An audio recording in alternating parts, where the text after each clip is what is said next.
there may be as many as 10 million missing records from the Epstein files that the DOJ is still covering up. Let me repeat that again, and then let me come with receipts. There may be as many as 10 million missing records from the Epstein files. Now let me come with receipts. So by now, I'm sure you've heard the reports from the DOJ that after the MeidasTouch network wrote our expose about the missing 1.2 million records within the Southern District of New York prosecutorial office, the DOJ on Christmas Eve said, I guess we found 1.2 million records and now it's going to take us many more weeks to produce that. But no, that's just the tip of the iceberg. I believe there are as many as 10 million missing records based on my experience litigating these cases with massive document productions. I want you just to think about something that these MAGA Republicans have been covering up for a very long time. The bank records of Epstein. That it is believed that Epstein and his co-conspirators, and now we know that there are indeed many criminal co-conspirators here as well who had not been charged. Kash Patel lied, that they were involved in moving billions of dollars, $1.1 billion or more, as part of this child sex trafficking ring. So I want you to think about just what the financial records alone, with all of these LLCs and different corporate entities that were used for money laundering and shifting money from this account to that account. Just think of the bank records alone. I believe the bank records alone will be over 1 million pages or 1 million documents relating to banking records with all of that money shifting hands. And you will need a forensic accountant to go through line by line. By the way, this is what I did when I was a litigator. You'd bring in experts. You'd go through them line by line by line, and you would say,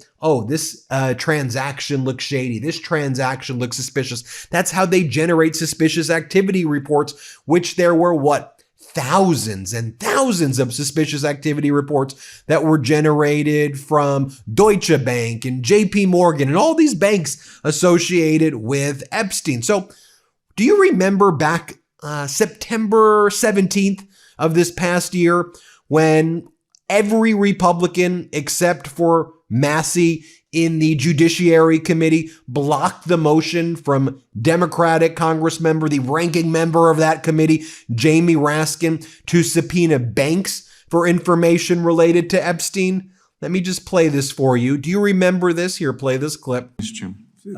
Thank you, Mr. Chairman. So look, there are 4 banks, JP Morgan, Bank of New York, Bank of America, and Deutsche Bank. Yeah, but the gentleman can state his motion. Yeah, but the motion is to subpoena the CEOs of these 4 banks to bring in all records relating to their relationship to Jeffrey Epstein and to produce all records reflecting it. These 4 banks have flagged to the government $1.5 billion in suspicious transactions relating to the sex trafficking. I move the table. Mr. Diamond just released a statement saying he would be happy to comply. Chairman, you don't need The motion to table, the motion offered by the gentleman from Maryland, the motion to table is not debatable. The question occurs on the motion to table. Those in favor say aye. Aye. Those opposed, no. No. Opinion of the chair, the ayes have it. The motion is tabled. I'd like a recorded vote if we could, Mr. Recorded vote. Now, let me come with more receipts right here to remind you when Republicans moved to block a motion from Representative Scanlon to subpoena suspicious activity reports relating to Epstein and Maxwell. Here, let's play this clip. Gentlelady, may state the motion. Okay. Pursuant to Clause 2K6 of Rule 11, I move that the committee subpoena U.S. Treasury Secretary Bessent to produce or otherwise make available to the committee all suspicious activity reports in the possession of the Treasury Department identifying the roughly $1.5 billion in suspicious transactions. California is recognized. I move to lay the motion on the table. The motion is not debatable. I didn't finish. She hadn't completed the motion. Is it proper to cut it off before it's completed, Mr. Chairman? Finish your last sentence there. The gentlelady can finish. Okay, so we're asking them to identify the roughly $1.5 billion in suspicious transactions related to the sex trafficking crimes of Epstein, Maxwell, and their co-conspirators. And as we know, Mr. Chairman. Mr. Patel said that the Treasury might recognized. have that Lay the motion information. on the table. Yep. The motion is not debatable. The question occurs on the motion to table. Those in favor say aye. Yeah, so those documents exist. And as you heard there, some of them exist in the Treasury Department. Some of those documents exist within the banks. And by the way, do you know who has those records as well? The federal prosecutors undoubtedly have gone through those records and they have access to those records. And these are the types of things that Trump and the DOJ are hiding right now. That's why I always want to go back and say, that's why they said it. That's why they said that. And of course, you know by now that at the time when the FBI and DOJ thought that they were going to cover this whole thing up, remember when Kash Patel testified that there were no co-conspirators? No co-conspirators at all. This is Kash, in my opinion, committing perjury, a clear-cut case. Play this clip. There is no credible information. None. If there were, I would bring the case yesterday that he trafficked to other individuals. And the information we have, again, is limited. So the answer is no one For the information that we have in the files. in the case file. So now when you go through the documents, though, here's what we see. Of the 10 co-conspirators, this is emails within the federal prosecutorial office right here, the violent crime section and prosecutors in the Southern District of New York. Here's what they're writing. And this is July 9th of 2019. So this was before Epstein allegedly died by suicide. This was right around the time that Epstein was being prosecuted. Of the 10 co-conspirators, 3 have been located in Florida and served grand jury subpoenas, 1 in Boston, 1 in New York, 1 in Connecticut. 4 of the 10 are outstanding with attempts having been made. 1 is a wealthy businessman in Ohio, a lead being sent to CV. The remaining 3 currently are out of pocket. The team, 8 SAs, TFOs, 2 AUSAs, assistant U.S. attorneys. This is the team of the federal prosecutors. They're flying tonight, tomorrow to various locations in Florida to interview approximately 25 victims. The 1-800 call FBI line is up and running. We have received approximately 45 calls, which we are in the process of vetting. All of those calls, after their vetting, all have memos. Where are those memos? The 25 victims referenced here, where are all of those witness statements? Where are those statements at all? The 10 co-conspirators, what investigations were done there? Just think about it. Whereas we previously broke the story about how this one hard drive alone, that the SDNY talked about in 2020 had 1.2 million records. That's why I saw it. I said it was labeled SDNY PROD, Southern District of New York Production 8-14. I think number 11 had 6 subparts in it. That was 1.2 million records there. What about the Southern District of Florida records? What about the Ghislaine Maxwell records? What about the records generated with these 10 co-conspirators as well? Have you seen this email? Let me show you this one. August 25th, 2019. All after much engagement with HQ. HQ at this time is Bill Barr. This is DOJ. It's 2019 main headquarters. That's what this is referring to. All after much engagement with HQ over the past 48 hours and our efforts to both consolidate and limit the reporting requirements. Consolidate and limit the reporting requirements? HQ, meaning Bill Barr, is now requesting updates in a conference call to be held daily at 15:30. You should all receive the Bridgeline information tomorrow. Trust me, nothing you're thinking right now hasn't already been communicated to the highest levels. Can I repeat that? This says, trust me, nothing you're thinking right now hasn't already been communicated to the highest levels. What do you think that they were thinking right now? What do you think was on their mind at that time? What do you think that's code for? Do you think it's code for, were they thinking about the guy who was in charge? You think that's what they were referring to? You think they were thinking about Trump? In my opinion, this is largely driven by the DOJ. Is it inconvenient? Yes.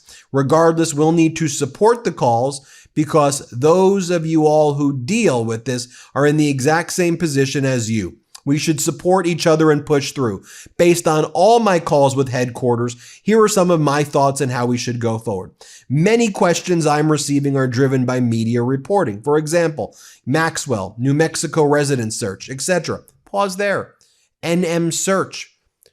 Do we have the documents of the New Mexico search, the photos of the New Mexico search? Where is that? If you see sustained reporting on one aspect, get ahead of it. For example, media has been all over the location and role of Maxwell as a co-conspirator. I advise that based on the volume and quality of evidence we have, the team is currently focused on charges for a different co-conspirator.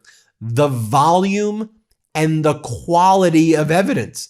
I mean, this is how we know that there's missing stuff. Volume and quality about another co-conspirator or other co-conspirators. That means there's a lot and it's very high quality information. Where is that?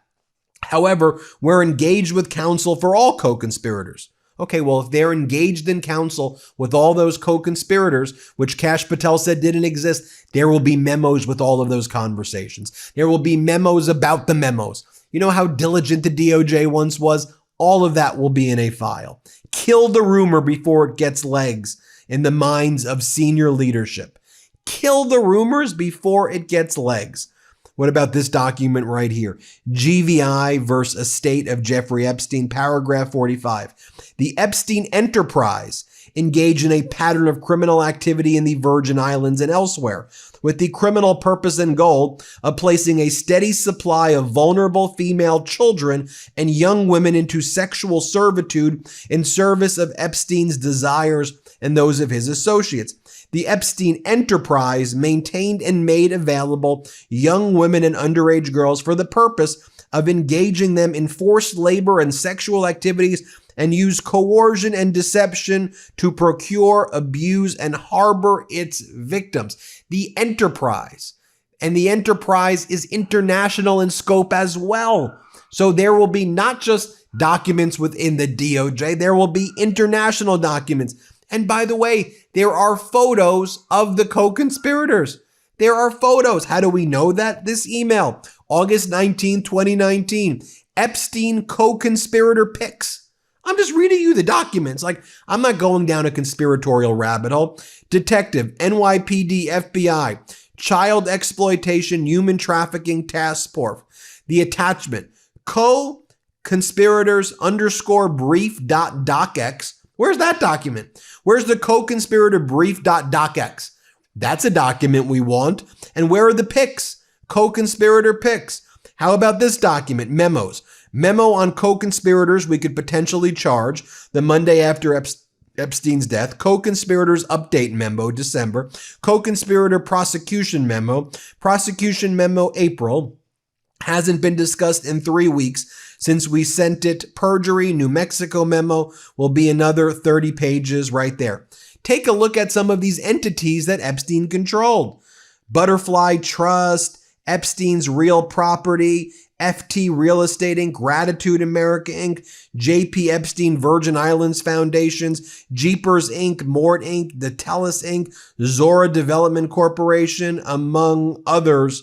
What are these entities is my question. I don't know what these entities are. Let me be very clear. But do these entities have documents?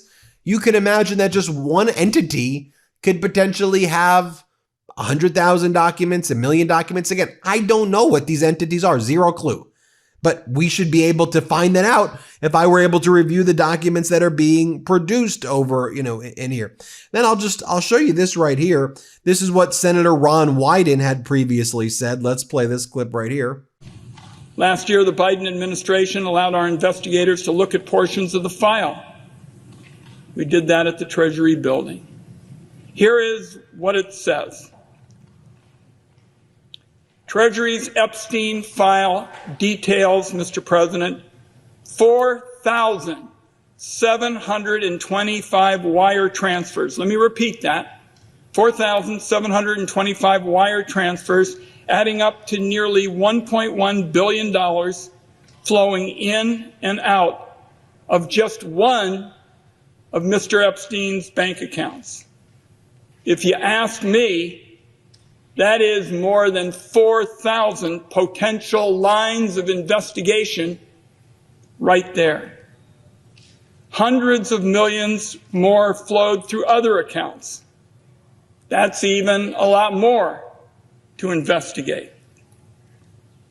The file shows that Mr. Epstein used multiple Russian banks which are now under sanctions to process payments related to sex trafficking. Well, there you have it, folks. Let me know what you think. I think the number's 10 million. At least 10 million records that are missing. I think it's more, but to be safe, I'll say 10 million. I hope I laid it out with receipts. Hit subscribe. Let's get to 6 million. Thank you for watching. The truth is more important than ever. Check out our new Truth Over Lies collection at store.MeidasTouch.com. All 100% USA union made.